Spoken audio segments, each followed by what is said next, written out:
हेर्नुहोस् गाइज, मैले यताबाट खनेर लगिराखेको छु यो मोटर लाउनलाई हो। तलतिर पनि हिजो मोटर लगाइसक्यो।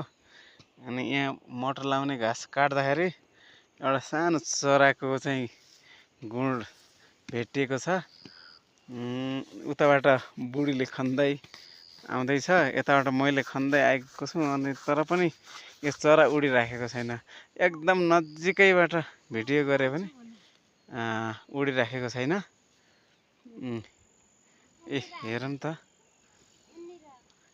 हेरौँ त, एकदमै नजिकबाट भिडियो गरे पनि उडिराखेको छैन।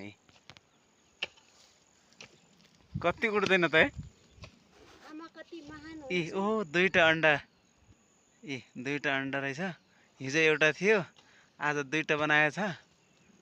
अब चाहिँ भोलि चाहिँ 3टा बनाउँछ होला। हेर्नुहोस् त, खन्दैछौँ। उताबाट मोटर लगाएर ल्याइसक्यो। यता सानो गुड बनाएर गुड भेट्यो यता घाँस काट्दाखेरि, त्यही भएर भिडियो गरिसकेका छौँ। भिडियो गर्नलाई तयार भएका छौँ। तल्लो खेतको चाहिँ उम्रिसकेको छ। हेर्नुहोस् त गाइस, कति राम्रा अन्डा छन्। ओके।